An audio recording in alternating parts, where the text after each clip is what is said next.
Muchas gracias a todo el equipo por la invitación, muchas gracias porque creo que estáis haciendo un trabajo de verdad que es súper necesario y muy interesante.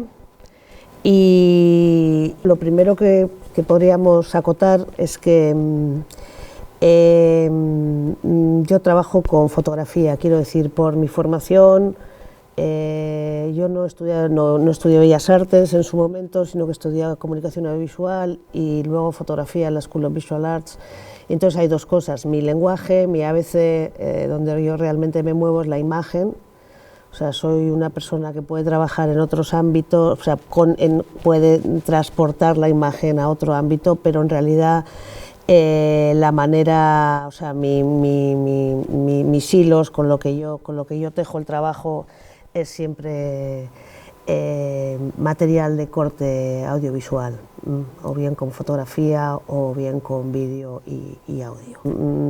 Mi formación estuvo condicionada bastante por la fotografía americana, por la manera de ver la fotografía y por los años que pasé en Nueva York, años muy esenciales para la educación visual, ¿no? Para la educación de mi cabeza. Existence es un proyecto que implica ya una metodología de trabajo que he seguido desde entonces, ¿no? No soy una fotógrafa de arquitectura ni soy una fotógrafa documentalista. Sin embargo, todos mis trabajos, todos mis proyectos se mueven un poco siempre entre esos dos ámbitos. No me interesan los espacios por lo que significan arquitectónicamente, no me interesa la arquitectura por la arquitectura, me interesa más la arquitectura por lo que sucede por lo que ha sucedido, por la carga que lleva de memoria y sobre todo por lo que ha influido como espacio en la vida de la gente. Existence es un proyecto que es un recorrido por los espacios de poder del siglo XX. Empezó en Italia en el año 2002, fotografiando Leur, y luego lo continué en Alemania, lo siguió en Polonia, el siguiente paso fue Moscú, y el siguiente paso fue Armenia, Yerevan, por dos motivos, porque quería una visión de la Unión Soviética que no fuese la central y porque Armenia es el primer genocidio importante del siglo XX europeo y al no estar, luego volveremos sobre eso cuando veamos los campos, al no estar documentado fotográficamente, fundamentalmente toda la información que hay sobre el genocidio es escrita, armenio, son cartas, entonces la idea de no tener una imagen sobre el genocidio me parece que es muy importante, ¿no? Da sentido a lo que es el propio medio, que es, por otra parte estoy hablando de cosas que son muy intrínsecas a un medio que es como la fotografía, ¿no? Esta es parte de la exposición que se montó por fin de Existence, cuando conseguí construir, porque se fue exponiendo por partes, pero al final hubo una exposición en la que se pudo mostrar todo entero. Y bueno, hay varias constantes que vamos a ver en mi trabajo, ¿no? Una es la idea del trabajo por series, que la idea de poner en relación las distintas imágenes que he ido tomando en el campo, cómo las voy a mostrar, que esa sería la tercera parte de mi proceso creativo. El primer proceso sería encontrar el hilo, encontrar qué quiero contar, encontrar qué quiero decir. Creo que no una imagen bella, en la idea de ser fotógrafo hoy en día, una imagen bella es una cosa que está fuera de toda duda, o sea, se hace cualquiera con su móvil puede hacer una imagen interesante, más o menos. Por otra parte, creo que esto nos ha facilitado a los fotógrafos, la fotografía ha cambiado mucho, la fotografía se ha liberado. Yo creo que esta facilidad de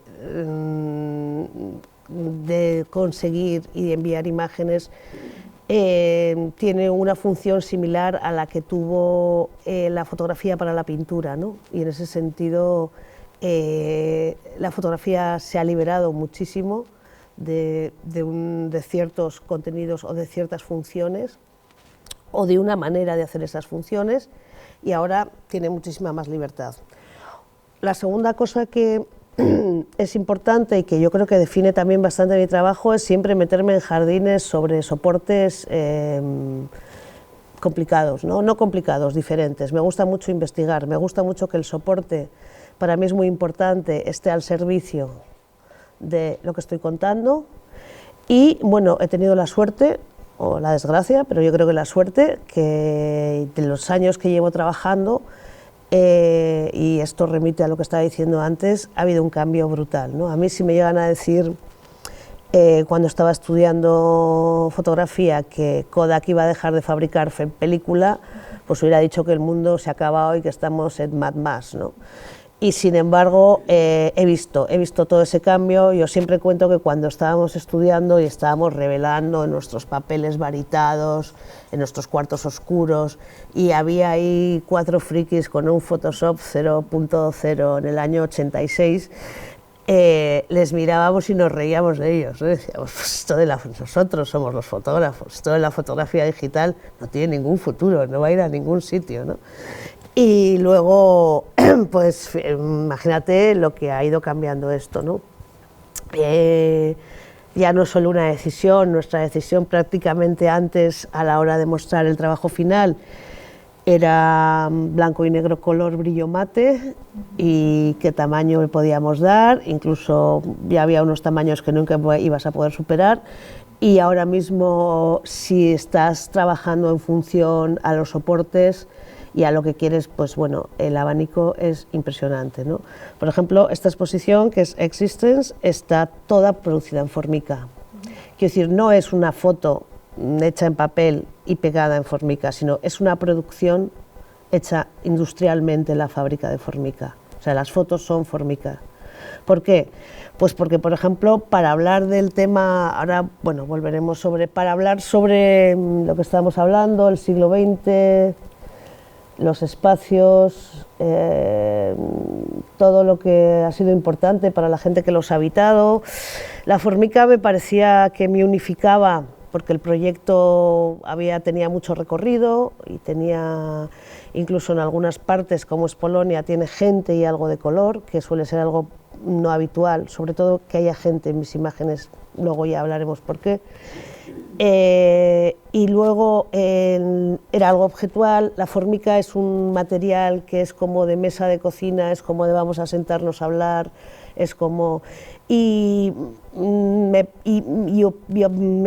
hacía las fotos, me las objetualizaba mucho, ¿no? por el grosor, por el canto. Me gustaba mucho la idea también de poder presentar algo muy estable, sin un marco, sin nada que estuviese, ¿no? de la idea casi de que fueran estas fotos una ventana, ¿no? Bueno, el proyecto empezó en Italia, trabajé sobre el estado de Marmi, y otra característica que tiene Existence y que va a estar presente en todos los demás proyectos es que los proyectos son un viaje interior también, ¿no? A ver, la primera fase es encontrar el hilo, es encontrar de dónde quiero tirar y encontrar qué quiero contar. Es una fase que cada vez se ha ido haciendo como más grande y cada vez se ha ido haciendo como más de research, de investigación, ¿no? Una vez de que tengo esto más o menos claro, comenzaríamos la segunda parte, que podría ser la idea de lo que es la toma, ¿no? Todos sabemos que la fotografía no está en el clic, está en la cabeza.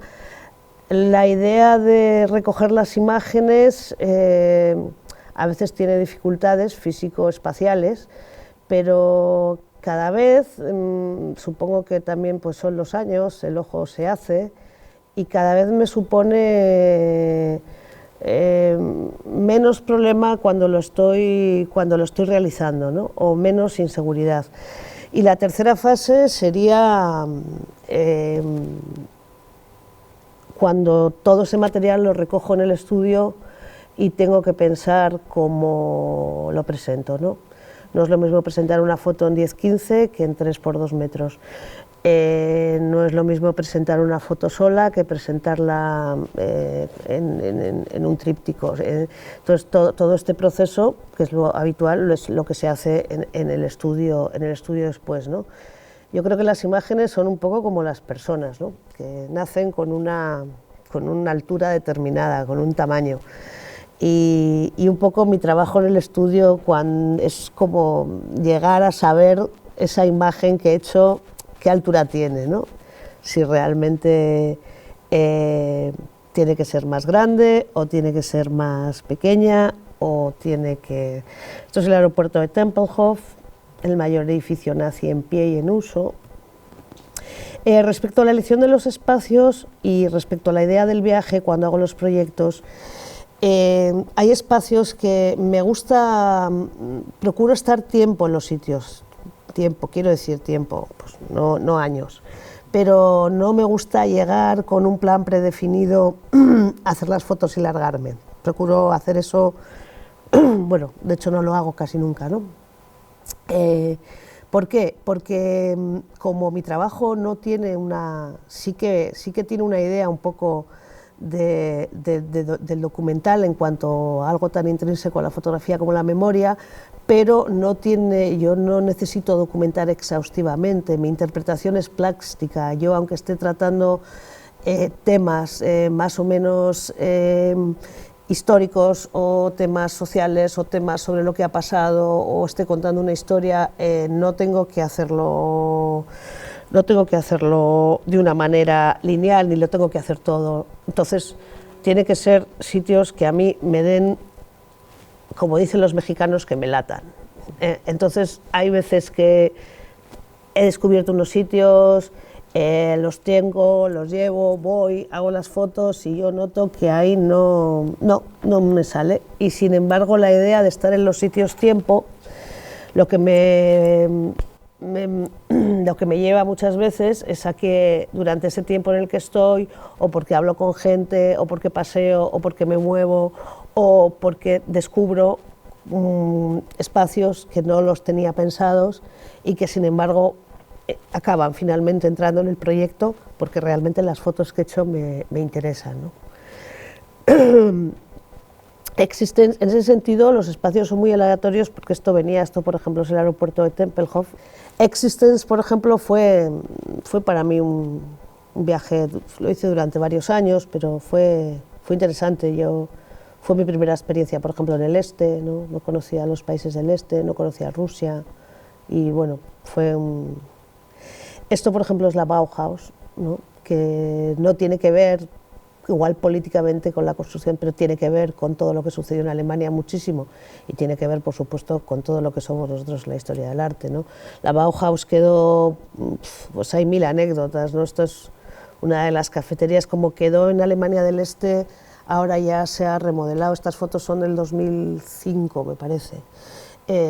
Pero yo qué sé, ir a la cafetería, es que estos tapices son de Klee originales, ¿no?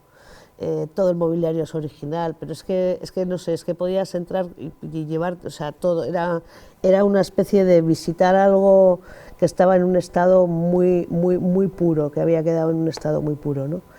Y por eso, por ejemplo, pues son sitios tan dispares. Esto es la Stasi, ¿no? Otro sitio que me pareció increíble para fotografiar, ¿no? O sea, la Stasi, me laten, hay tantas cosas, ¿no? Que evidentemente la elección, esto está hecho en película todavía, está hecho yo sigo trabajando todavía, trabajo mixto, trabajo película, que se ha vuelto algo complicado, pero eso también tiene otro timing, luego hablamos, porque cambia mucho la manera de trabajar, que es otra cosa que nos hemos tenido que adaptar los que trabajamos con imagen. Es muy diferente trabajar con película a trabajar con digital. Y no solamente por el resultado final, no solamente porque las imágenes digitales sean más frías, parece como que las has metido a la nevera. De hecho, luego hay que filtrarlas para calentarlas y que parezcan más a lo que era el negativo y el gran, sino porque el mismo proceso, yo por ejemplo he aprendido a borrar muchísimo en cámara, ¿no? Porque lo que no puede ser es que tú llegues a editar un trabajo y tengas 4000 imágenes, no hay una persona, no hay nadie, o sea, es un trabajo, no se puede editar eso, ¿no? Entonces la idea, hay dos cosas, la idea de lo finito que tiene la película, que es muy importante, tú tienes 6 o 12 o 24 o 36 y esto lo tienes presente, y luego otra cosa que cambia muchísimo es que tú no ves el resultado, o sea, tú estás fotografiando, tú cuando estás trabajando en digital estás constantemente contrastando, ¿no? Estás haciendo tal, y por ejemplo todo este trabajo se hizo en película. Aquí todo Existence no tiene absolutamente nada digital. Esta, por ejemplo, es la villa del Bansi, expropiada a unos judíos, donde se hizo la famosa reunión de la solución final. Me gusta también que me gustaría, que es otra cosa que siempre, que independientemente de todo este corpus y de todo este discurso que pretendo que tenga cada proyecto, para mí es muy importante que cada imagen funcione como imagen. Esta que hemos visto de unas cabinas antes, me decía un amigo mío, pero esa foto la ha sacado de Google, fotos de un libro. Digo que no, que la ha hecho este verano. Dice, pues es que yo si me meto ahí, me parece que me va a seguir la Gestapo. Digo, pues bien, pues lo he conseguido, ¿no? O sea, me apetece mucho, o sea, o no me apetece, es mucho más, es intención que cada fotografía funcione como fotografía, ¿no? Esta es la parte polaca, que no se ve mal aquí, que la gente dice, pero ¿por qué tiene color y por qué tiene gente? Polonia fue el primer país del este que yo visitaba y a mí me impresionó mucho la gente.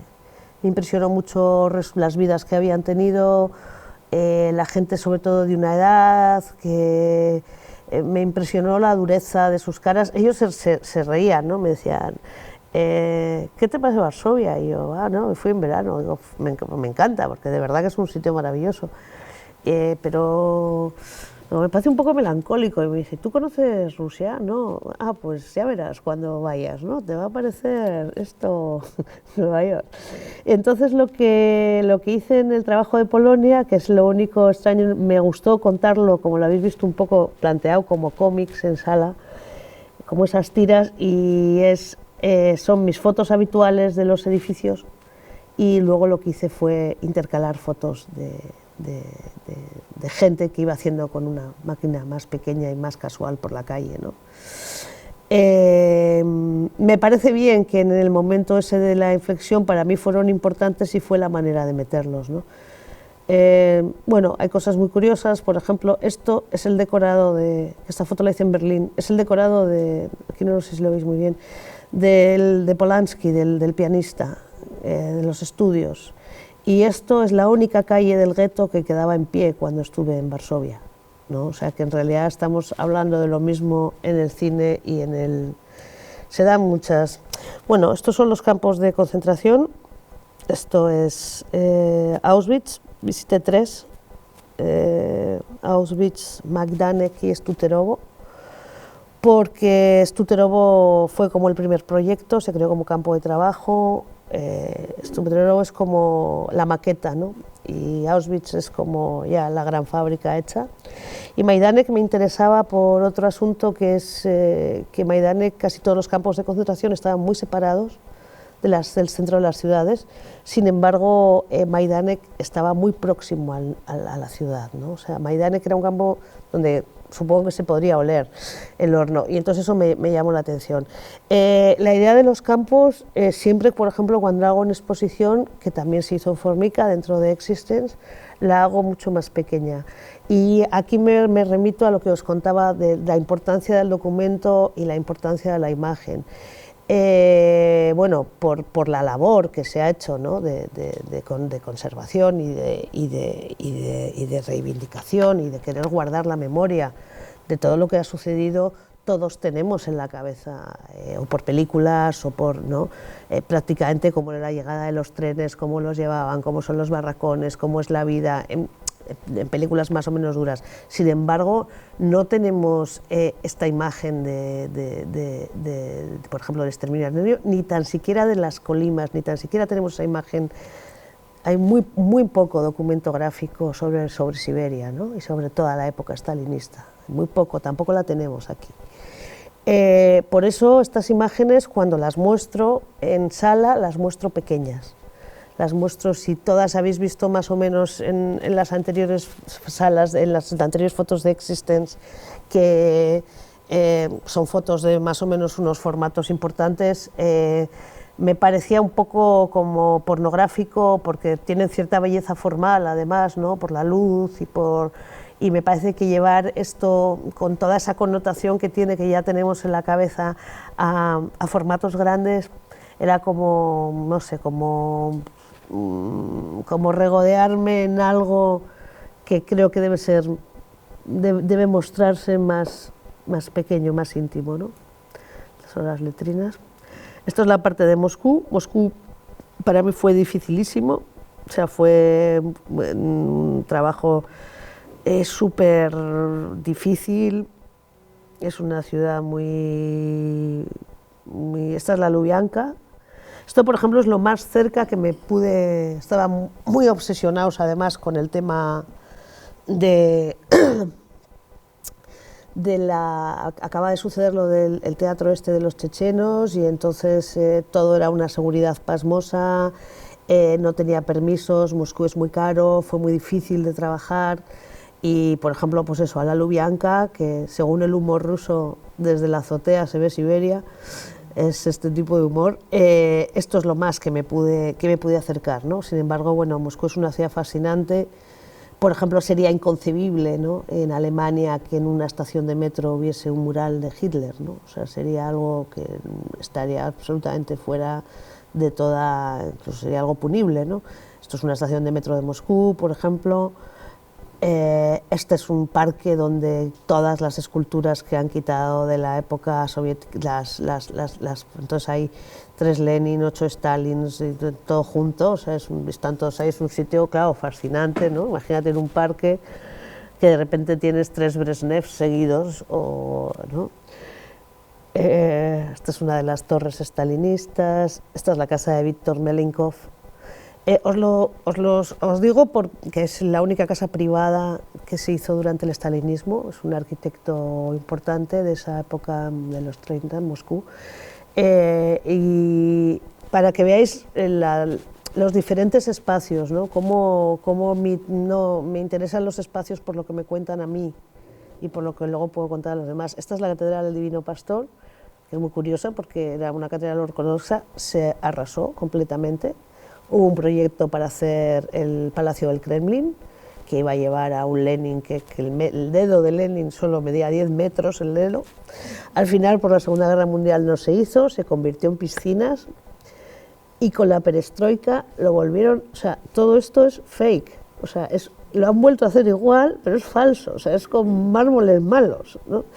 Entonces es una historia, por ejemplo, fascinante, ¿no?, en la de El Divino Pastor. Bueno, este es el parque que hizo Stalin. Y esto es Armenia ya, ¿no? Armenia fue otro punto de vista completamente diferente, porque la arquitectura armenia ya tiene que ver mucho más con... Armenia es Oriente ya, ¿no? Aunque tiene otro... Y bueno, también me encontré un país bastante devastado después de la guerra con Azerbaiyán, que Azerbaiyán se quedó con todo el petróleo, Armenia se quedó muy aislada, no tenían prácticamente, ahora habrá cambiado mucho, me imagino, había mucho capital ruso, y curiosamente sus amigos son los iraquíes, ¿no?, que son los con los que hacen frontera, con los turcos, imagínate.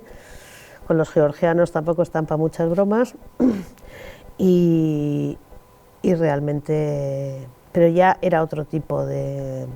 estando en Armenia surgió, es que claro, es absolutamente Oriente, ¿no? O sea, es una escala más humana de la arquitectura de poder y a la vez mucho más barroca, ¿no? mucho más. Esto es Armenia en la exposición, que también tenía su tamaño más, ¿no? Bien, estando en Armenia, esto es una manera de contar cómo surge un proyecto, por ejemplo, un proyecto como Existence es súper pensado y súper construido y tiene muchas capas y va, ¿no?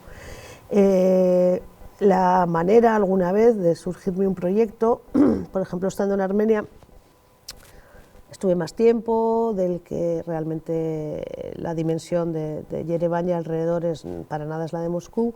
Entonces me llamó mucho la atención dos cosas, ¿no? Primero me llamaron la atención cuando las vi, ¿no? Ahora entenderéis por qué. Y por ejemplo este proyecto salió sin llevarlo yo pensado. Es un proyecto que surge un poco casi como podría surgir un reportaje de viaje, en el sentido de que me lo encuentro allí y lo hago, ¿no? No lo tenía pensado. Ellos me contaban que durante la guerra estuvieron varios años sin luz y sin agua y sin vida pública prácticamente, y que los primeros signos de vida nocturna que fueron las gasolineras y los casinos, ¿no? Que estaban un poco como a las afueras de las ciudades. A partir de ahí surge, bueno, vamos a poner, luego os pongo la sala, surge este proyecto que se llama Casa en Gas. Es un proyecto que a veces la gente cuando lo ve piensa que es igual, piensa que es América, ¿no? Piensa que es así muy road movie. Luego cuando te vas dando cuenta de que las letras, el tipo de cableado, el tipo de, ¿no? Es todo más, los coches, ¿no? Que son ladas, tipo de luz. Es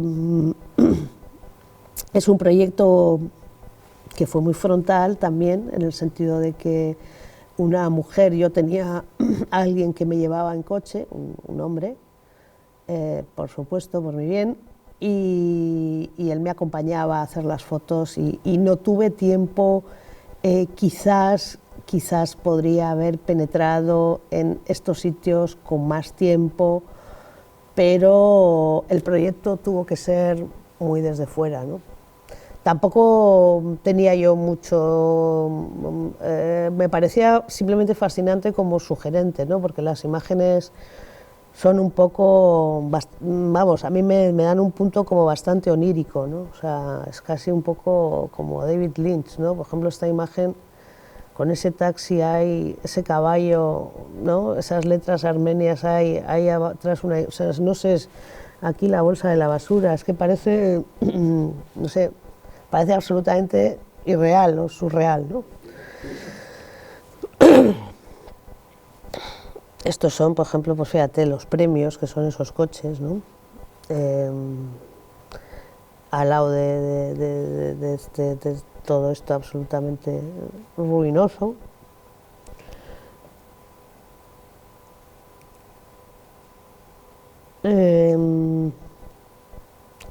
Armenia fue un... Entonces, lo que os comentaba de los soportes, por ejemplo, en este caso no tuve duda de que tenía que ser color, y en este caso, a la hora de pensar en un soporte, pensé que Armenia es analógica, Armenia no es digital. Estas fotos están hechas sobre cristal, ni tan siquiera sobre metacrilato, están impresas en cristal y están apoyadas sobre su baldita de hierro, de acero corten. Me gustaba esa idea de la fragilidad, del apoyo, del necesitar, ¿no? Algo, de no ser demasiado grandes.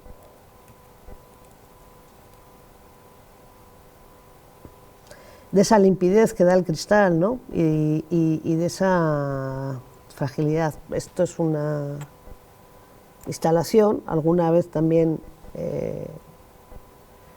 eran unas carreteras que van hacia los monasterios armenios y luego ahí se iba proyectando las luces de neón de los casinos diferentes.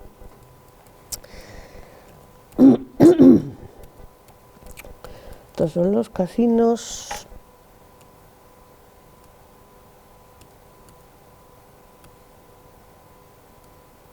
Y estas son las gasolineras,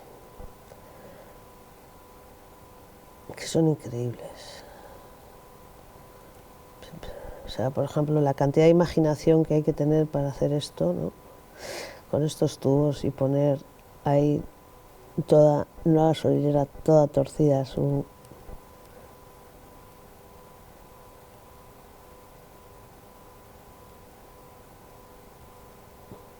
O por ejemplo esta, ¿no? Con esa uralita y esos tubos ahí soldados, semejante pedazo de cobertura.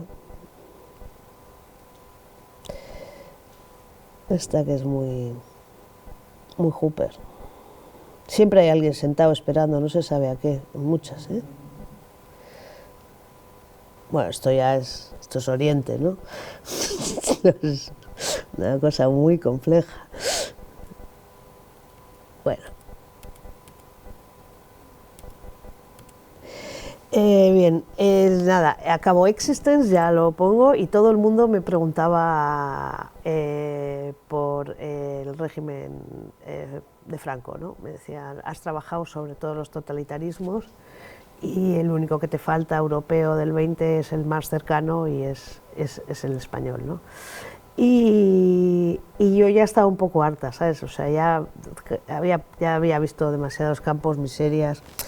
Quería irme a Brasil a fotografiar arquitectura de Niemeyer o algo así. Y bueno, fue por casualidad también que conocí a una gente de un instituto de arquitectura en Sevilla que estaban haciendo una investigación sobre los pueblos de colonización. Yo no había oído hablar en la vida sobre los pueblos de colonización, ni tenía ni idea. Pensaba, bueno, sí, la colonización de Carlos III, de la Carolina y tal, pero no tenía ni idea de lo que había sido el Instituto Nacional de Colonización. Lo empecé antes, porque a veces en estas cosas estaba yo en Almería a 40 grados con mi Hasselblad ahí diciendo, pero ¿qué sentido tiene que estés aquí? Que te vas a dar una insolación, te van a robar la máquina. Bueno, justo en ese momento, estas cosas de la vida, de nuestra vida difícil, a veces cuando todo no tiene sentido, de repente ocurre algo que... Y me llamaron para decirme que me habían dado la beca de artes plásticas de Botín para el proyecto, ¿no? El Instituto Nacional de Colonización, bueno, el proyecto es un proyecto que venía de la República, os lo resumo así para no... pero que se interrumpió por la guerra civil y es un proyecto sobre todo que tiene que ver con los regadíos. O sea, el agro español, todos sabemos lo que era las Urdes de Buñuel, o sea, era una cosa realmente muy atrasada y había un proyecto en la República de a través del regadío un poco regenerar el campo, ¿no? Lo que sucede es que esto se corta y lo retoman después de la guerra, lo retoma Franco con, bueno, los famosos pantanos y las famosas, parte de ese proyecto viene de ahí. Para ello se crea el Instituto Nacional de Colonización, que lo dirige un tipo interesante, afín al régimen, que se llama José Luis Fernández del Amo, pero un tío, bueno, educado fuera, en Europa, con ciertas, por ejemplo, pues creo que fue de los primeros que le compró alguna escultura a Chillida, Oteiza, un tío interesante que llama a los mejores arquitectos de la época. Los pueblos de colonización son un laboratorio urbano y social increíble, ¿no? Hay unos 300 en España. Algunos ya abandonados, otros en uso, otros transformados. Entonces lo que se trataba es de que cuando el regadío llegaba a zonas donde antes no había agua y por lo tanto no había cultivo, se construían estos pueblos para mover a la gente a que cultivaran esas, que la mayoría de las veces era gente de entornos cercanos. Pero claro, se construían ya con unas, casi todos tienen la misma estructura, que es una plaza con iglesia, ayuntamiento, escuela, taberna, dispensario, y luego unas casas radiales, no, en un sentido de neighborhood inglés, sí, y claro, con cosas tan fundamentales como separar a los animales de las personas, ¿no? A cada familia se le daba su tierra, sus aperos, su casa, su tal, ¿no? Y para mí también este proyecto fueron dos cosas. Primero, a veces te vas a Armenia y no conoces Ciudad Real y realmente flipas con Ciudad Real. Fue un viaje, una road movie por España personal, lo dividí en tres áreas, fundamentalmente en Andalucía, que hay muchos, Extremadura, que hay muchos, Castilla-La Mancha y el Ebro, que es el otro lado donde hay menos, pero hay. Y bueno, para mí también fue una experiencia increíble el llegar a estos sitios.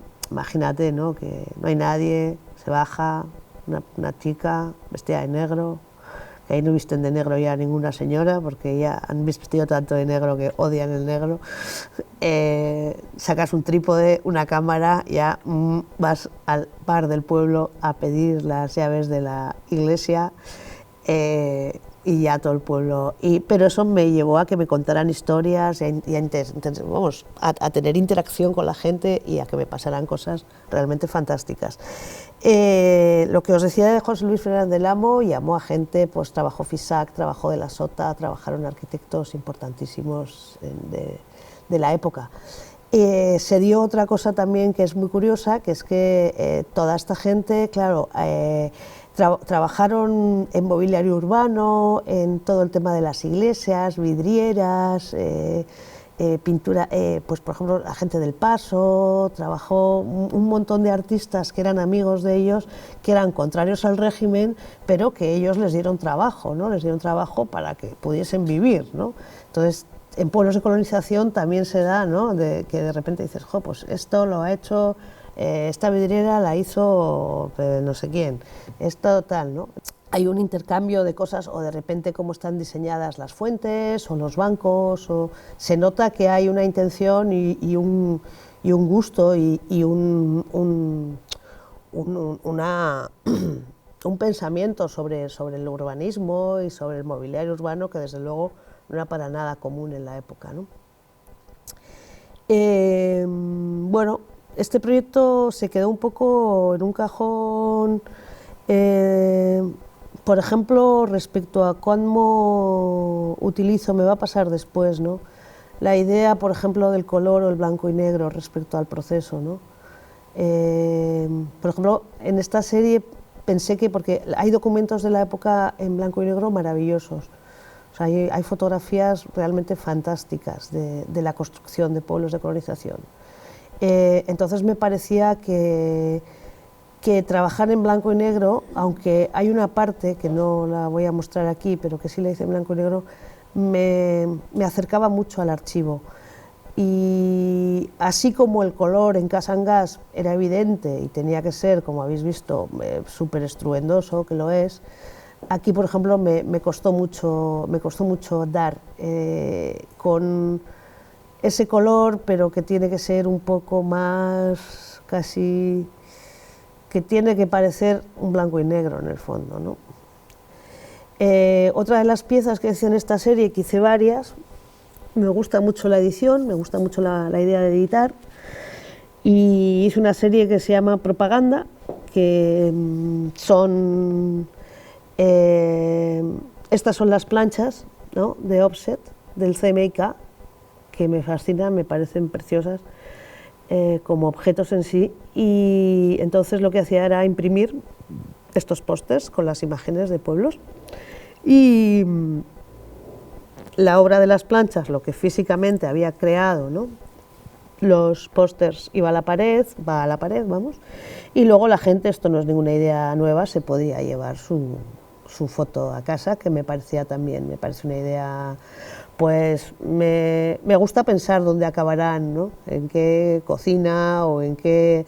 De hecho, en un mercadillo del 2 de mayo había unos chavales y tenían un taco de pósters de estos, ¿no?, y eso me gustó mucho, ¿no? O sea, la idea también de que el trabajo nuestro, que bueno, es costoso de adquirir y no pueda llegar, o sea, no es ninguna idea nueva que la gente se pueda llevar un póster de una exposición, pero me gusta esa idea de que sea, o sea, siempre que tenga un soporte, ¿no?, siempre que detrás haya algo que lo explique, ¿no?, que es en este caso el caso de la pieza, de la idea de propaganda y de la idea de rotativa, ¿no?, y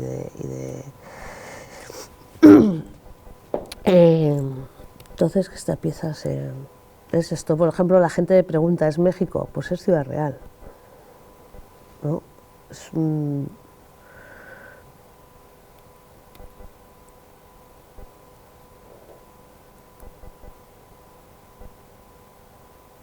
Pues esto refleja, claro, acción católica. Bueno, nos vamos de pueblos, que si no, no llegamos. Bueno, esto es una injerencia en lo que van a ser todos los proyectos. Y lo he puesto porque me parece que es la primera obra pública permanente hecha en fotografía. Y no es... Cuando hablaba de cómo hemos avanzado y de las capacidades que podemos tener, o sea, cómo ahora podemos trabajar con la imagen de una manera, no sé si infinita, pero casi, los arquitectos del edificio del nuevo ayuntamiento me propusieron, tenían un problema con este muro y me propusieron una solución fotográfica permanente, ¿no? Son 400 metros cuadrados de fotografía que iban a estar ahí para siempre en 1, 2, 3, 4 planos, uno de ellos inclinado. Y bueno, fue un reto por varias cosas. Fue un reto porque, bueno, yo al principio trabajaba, bueno, primero por el volumen, ¿no?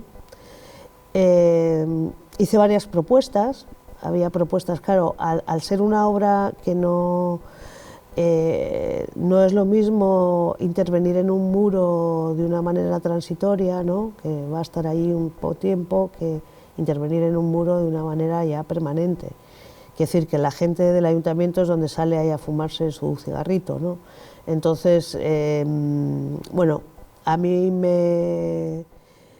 me costó mucho, claro, yo al principio trabajaba el muro como en un plano, ¿no? Porque yo no soy escultora. Y entonces, hasta que me di cuenta de que el muro había que trabajarlo, cuando tenía planos no lo podía trabajar como una imagen, cuando los planos cambiaban, porque quedaba como un papel pintado. Tenía que hacer esa inflexión en cada plano, aunque fuese una imagen parecida, tenía que cortar para que, ¿no? Bueno, esto fue un reto de producción, fue un reto donde intervienen, bueno, una de las grandes tragedias, supongo que de todo el mundo, de todos los artistas, pero de los que trabajamos así, quiero decir, cuando tú pintas al final intervienes directamente y lo que sale del estudio es tu obra acabada. Nosotros dependemos de muchísima gente y esa dependencia a veces, por ejemplo, esto pues lo hicimos en planchas de 1,5 por 7,5 metros, luego hubo que buscar una Lucobón de fachada que fuese el correcto, porque al principio no imprimía bien, luego hubo que darle un barniz de nanotecnología para que aguantara a la intemperie, que esto ya tiene 6 o 7 años y está creo que bastante bien. Bueno, pues un poco todo esto, ¿no? En la manera de... Pero sí que es verdad que nos permite, con unos ISOs de durabilidad relativamente sensatos, intervenir y hacer una obra pública, ¿no? Con fotografía, que eso creo que es algo que bueno, que no se hace permanentemente. O sea, vemos mucha foto, mucha lona, mucha tal, pero bueno, o se empezará a hacer, ¿no? Porque se puede interpretar así. Desde luego yo aprendí mucho en este trabajo, ¿no? También le debo muchas canas de las que tengo, pero bueno, y mientras, cuando acabo esto, el otro punto de inflexión es la beca de Roma. Me dan la beca de Roma, me voy a Roma con un proyecto sobre arquitectura y poder. Y bueno, estoy en la academia, hago un trabajo que os va a sonar mucho a Existence, hago una revisión como para cerrar. Este es el Palazzo della Civiltà, fotografío desde otro punto de vista. La beca de Roma me permite estar allí con más tranquilidad. me permite trabajar con, bueno, entrar en sitios que sería muy complicado si no tienes el respaldo de la academia. Y bueno, uno de los sitios que incorporo, por ejemplo, esto es el Palacio La Civicità, que ahora es la Fundación Fendi, desde dentro, que hubiese sido imposible conseguir, ¿no? Me encanta esta idea del pladur y de que esté a medio hacer.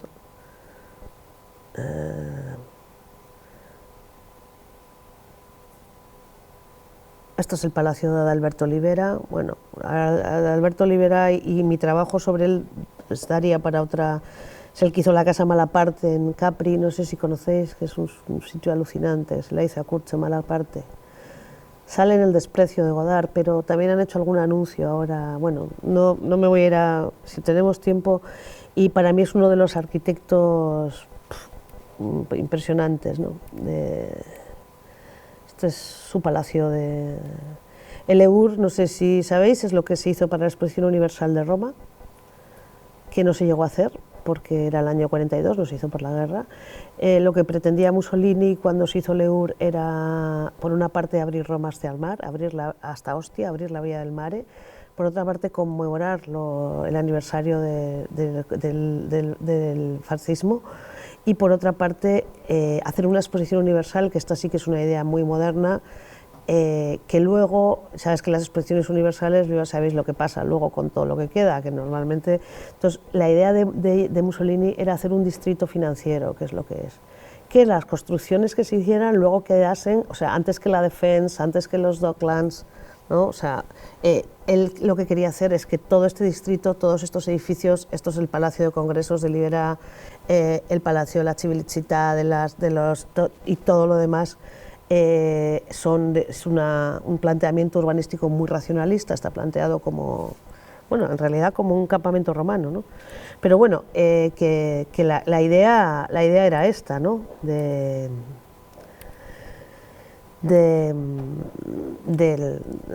lo que fue el Eur. Y yo el Eur ya lo había trabajado, lo habéis visto en blanco y negro, pero lo que hice es incorporar otros espacios, y uno de los espacios que incorporé es Cinecittà, y Cinecittà me va a marcar los últimos años de trabajo muchísimo.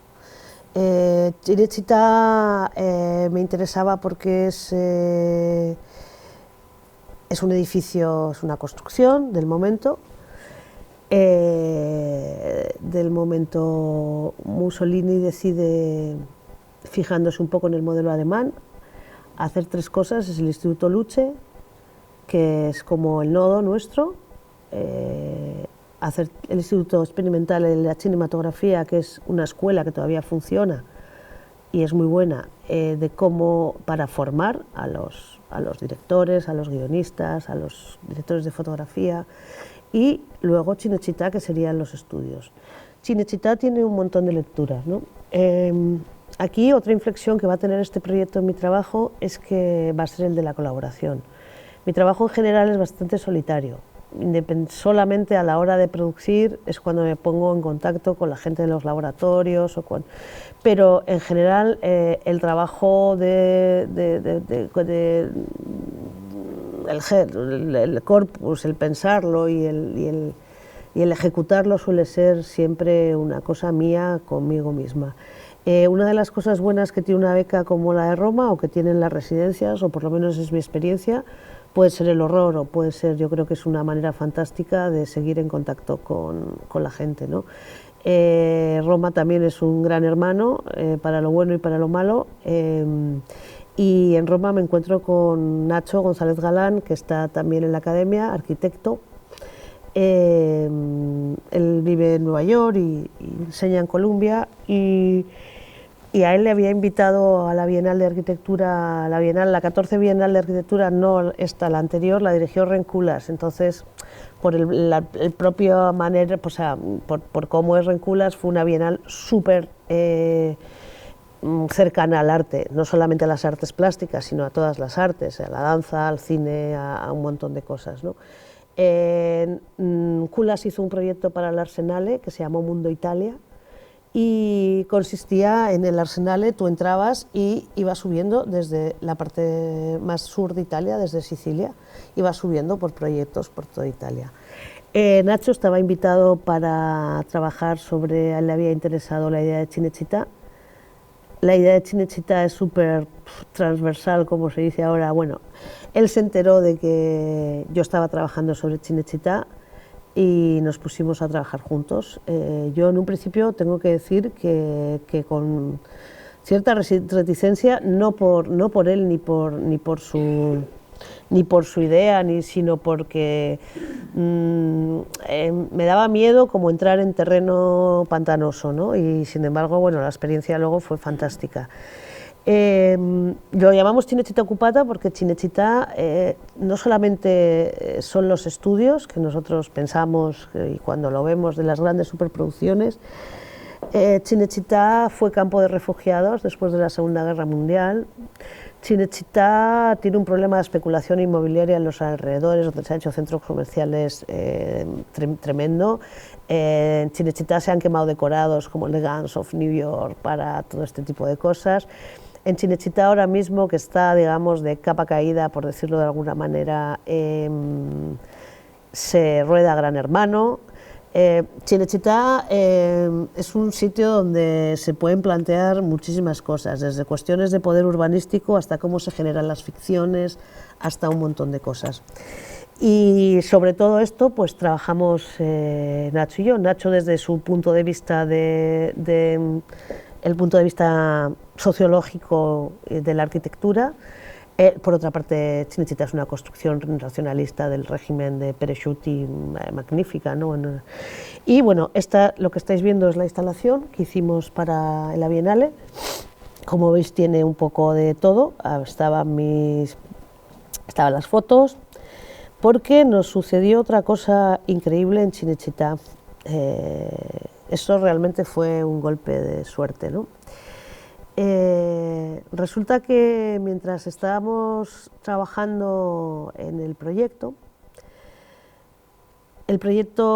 aquí es una maqueta, bueno, donde aquí suceden muchas cosas, ¿no? Donde estáis viendo aquí. Sucede todo lo que os estoy contando, el campo de concentración, Bellissima de Visconti, Gran Hermano, todo estaba aquí representado, ¿no? Las huelgas. Sucede que mientras estamos trabajando sobre Cinecittà, con grandes dificultades, porque, en fin, esa es otra historia, es Grande Fratello, Cinecittà está haciendo un parque de atracciones que se va a llamar Cinecittà World y que está a 20 kilómetros de Roma. Entonces, ese parque de atracciones está en construcción. Y ese parque de atracciones lo ha diseñado Dante Ferretti, o lo está diseñando Dante Ferretti, que es un diseñador pues que trabaja con Scorsese, por ejemplo, ¿no? De hecho, cuando fue muy generoso y muy amable con nosotros, nos dejó esto que es el fondo de la maqueta, son dibujos suyos, parte son los planos de Peresciuti y parte son bocetos de Dante Ferretti para el proyecto de Cinecittà. Justo se iba a hacer Silencio de Scorsese entonces. Se iba justo el día que estuvimos con él, se marchaba a hacer Silencio, a rodar. Bueno, aquí veis, ¿no? Mira, pues esto es, por ejemplo, el campo de refugiados, ¿no? Aquí con sus caballos, aquí está toda la idea de la entrada. Aquí proyectábamos dos películas, Celebrity de Matteo Garrone, no sé si habéis visto.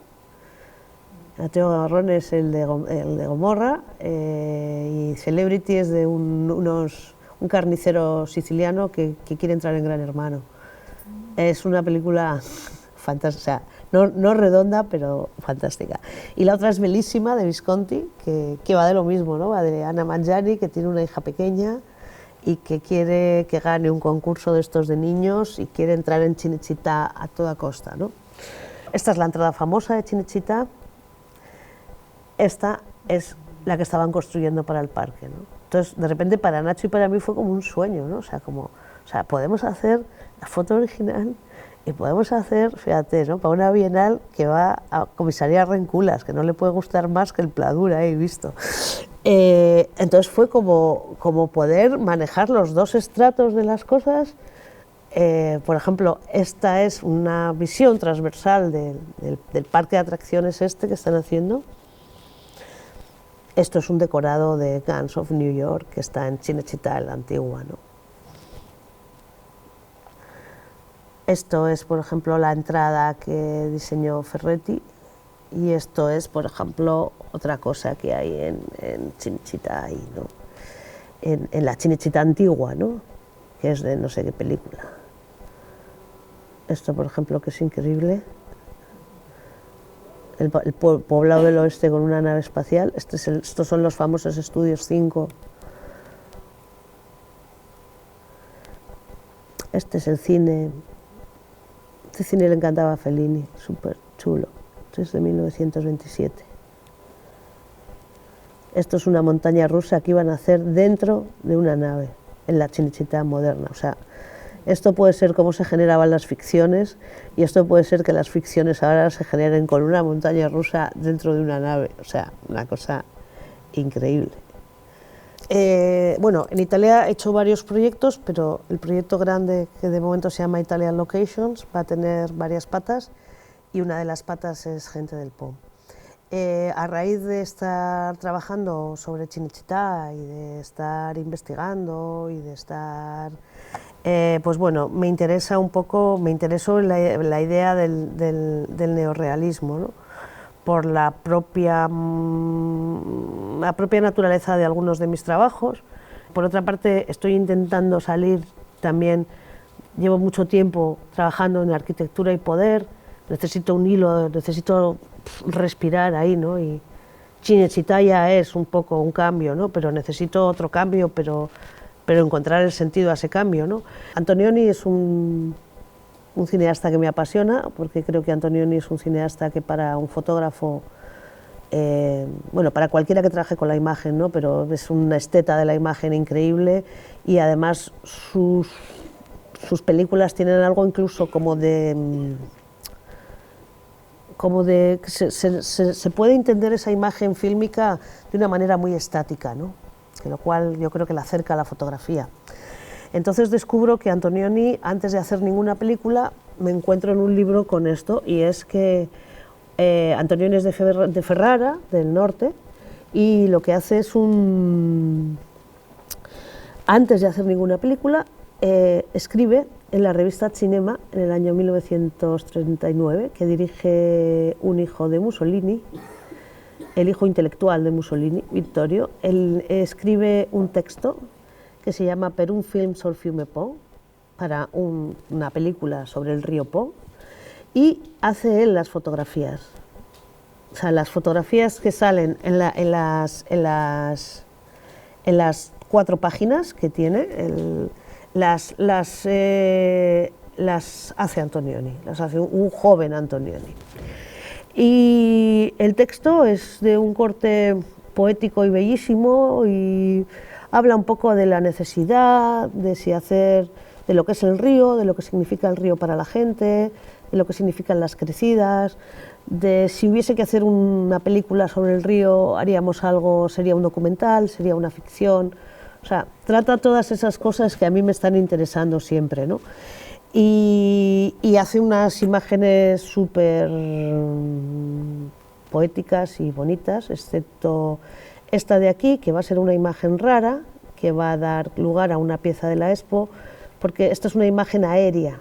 Una imagen aérea en ese momento era una cosa muy moderna, tiene que ver con la aviación, tiene que ver con el futurismo, tiene que ver probablemente con que el hijo de Mussolini estuviese dirigiendo esta revista, y cuando llegó Antonioni le dijo: joder, pues tengo una foto de tu pueblo, que es desde arriba, que es, bueno, es como el 3D ahora, o sea, la bomba. Y porque es muy raro que está, bueno, aquí no, pero todas las fotos de Antonioni veis como son de un corte de fotografía muy clásica en blanco y negro, y bueno, total, que me interesa la idea, y partiendo de esto, partiendo de la revista, que finalmente he conseguido revistas originales para la exposición, un poco hay el fetichismo. nunca he expuesto las fuentes, ¿no? Siempre he expuesto el trabajo, siempre he expuesto la interpretación plástica de lo que la documentación nunca ha formado parte de la muestra final, ¿no? Y esta es la primera vez. La exposición Gente del Po, que como decía mucha gente, esta exposición es un timo porque no hay gente, es gente del Po y no hay nadie. Pero hay algunas personas, hay que buscarlas, ¿eh? ¿Dónde está Wally? Bien, para mí es un cambio, porque es una incursión en el paisaje, pero es una incursión en el paisaje a través un poco de la visión de Antonioni. En todo este proyecto siempre he tenido mucho miedo de que Antonioni me coma la tostada, en el sentido de que se me acerque mucho, porque he tenido, lo que os decía, la fuente o el documento más cerca que nunca en todo el desarrollo. De ahí que decidiese, bueno, una cosa que me acercó es ir en invierno, porque sus fotos están hechas en invierno. Veis que los árboles no tienen hoja y cómo está la idea del río. Y otra cosa que fue a la contra es que lo iba a hacer en color, porque el trabajar en blanco y negro me acercaba muchísimo a la fuente, ¿no? Hubiese sido un trabajo completamente diferente, me hubiese tenido que estar todo el rato enfrentando y hubiese sido una confrontación muy directa, y quizás esto hubiese tenido que estar mucho más presente en todo. Una vez más, lo que define esta expo, yo creo que es un proyecto en lo que todo lo que hemos hablado antes confluye, porque confluye mi idea de los materiales. Por ejemplo, estas dos fotos están impresas sobre madera de abedul, no pegado el papel, sino hecho sobre tablero de abedul grande, y luego están lacadas como un coche, están lacadas en un garaje de coches. Lo cual les da, porque me gustaba la idea de que la imagen sea la madera, no esté sobre la madera, sino que la imagen se imprima sobre el propio tablero, ¿no? Y que se vea en una cosa aparentemente tan casual como el canto, ¿no? Como que me gusta esa idea de que te asomes y de repente estás viendo el laminado, el contrachapado, ¿no? He ido utilizando, por ejemplo, para los paisajes industriales, decidí utilizar cajas de luz sobre unas telas que son muy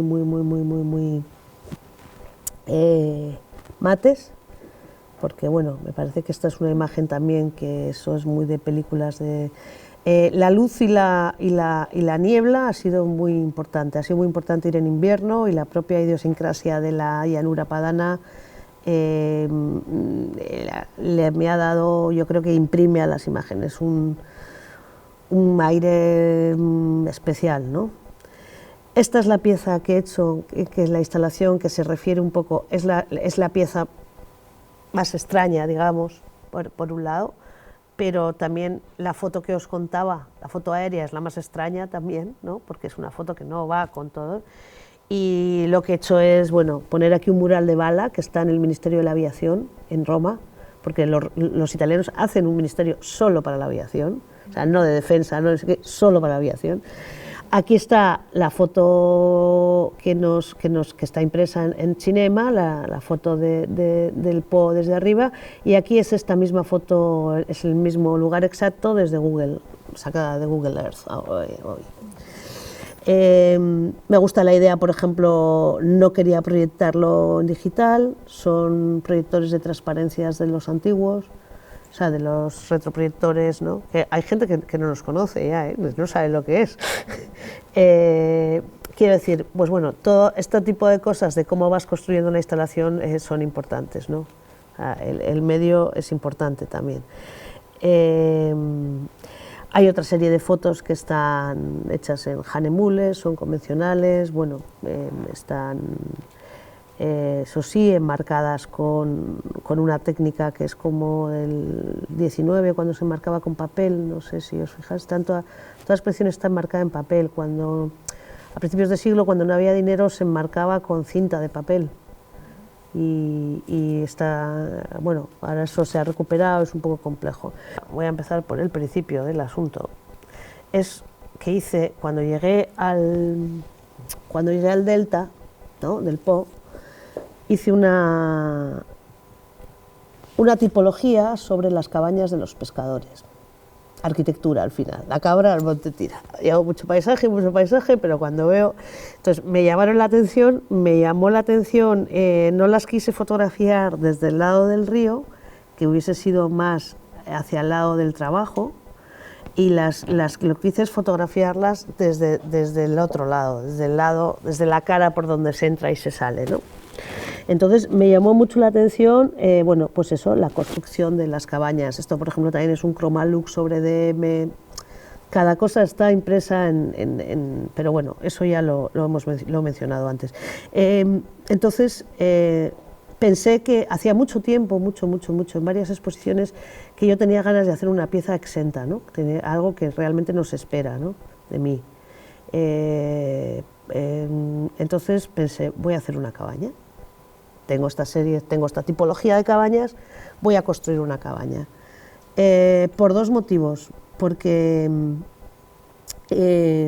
tenía ganas de hacer algo exento y porque estaba todo el rato dándole vueltas a cómo iba a introducir mi fuente de Antonioni, que es la revista, el texto y las fotos, en la exposición.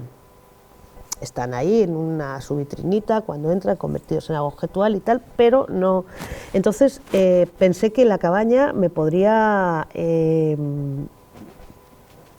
servir para incorporar las fotografías de Antonioni.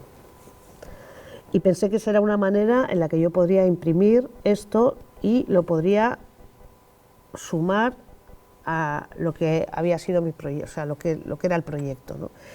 Entonces pensé, vale, voy a hacer una cabaña, pero pues, la gente va a pensar, mira a Zubero, que le ha entrado la crisis en los 50, ahora hace cabañas y las hace de pena porque no es escultora.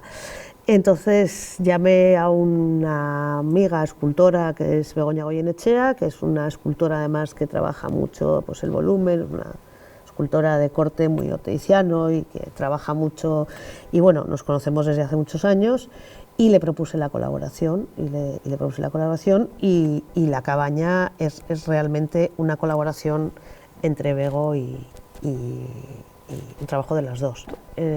Otra cosa que tenía muy claro es que tenía que ser de materiales encontrados, o sea, tenía que ser como las de ellos, entre el Leroy Merlin y lo que encuentro por ahí. Y entonces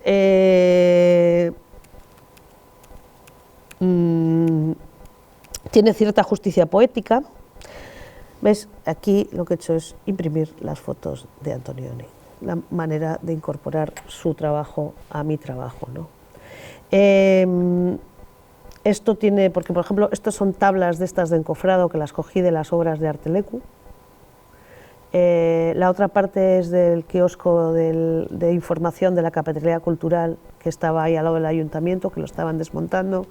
El techo de metacrilato de policarbonato también es de ahí. O sea que fui recogiendo materiales que me gusta que tenga cierta justicia poética. Lo verde es del Leroy Merlin, es indestructible esta tela, si la queréis para algo. Yo la quería envejecer, no ha habido manera. Estuvo 3 meses, o sea, le pasé una Fenwick por encima, nada, oye, como nueva. Bien, esta es otra parte de la exposición. En realidad es un vídeo de 3 canales, pero por espacio solo hemos podido poner 2, pero sí, es un vídeo muy contemplativo. Parece una imagen fija, pero no lo es, porque ves, tú te da la sensación de que es algo fijo, pero de repente ves que el agua corre, ves que pasa un pajarito y ves a la gente del Po caminando por ahí en bici. Este vídeo tiene un audio que es el texto de Antonioni. El vídeo ha sido la manera, así como la cabaña es la manera de incorporar la fotografía, el vídeo ha sido la manera de incorporar el texto. Está grabado en Roma, leído por un señor italiano que tiene una voz maravillosa en ese italiano tal, y tú estás viendo el vídeo, no lo he querido subtitular, que aparte luego está la traducción del texto y tal, porque es un vídeo que me parece que no realmente prefiero que te lo leas luego, porque es una imagen que la verdad que yo tenía mis dudas, pero la gente se quedaba ahí bastante como, ¿sabes? Como atontada ahí con el río. Ah, mira, este es el interior de la cabaña, que un poco, pues claro, Begoña, mira, también estructuralmente que el techo sea así, permite iluminarla casi como, ¿no?, con focos, como si fuera una luz solar. Y todo esto son pruebas en diferentes materiales que me permiten articular ahí un contenido, ¿no?, de lo que está afuera, que es lo de Antonioni y lo de abajo. Y por lo demás, nada, conseguimos proyectar la película Gente del Po, el documental, que es un documental que es inacabado, porque Antonioni por fin lo logra hacer, pero justo está ya la Segunda Guerra Mundial, lo guardan en Venecia en un almacén en malas condiciones, y al final, cuando se recupera, solo se revelan, creo que 11 minutos y pico, que es lo que dura. Extraño.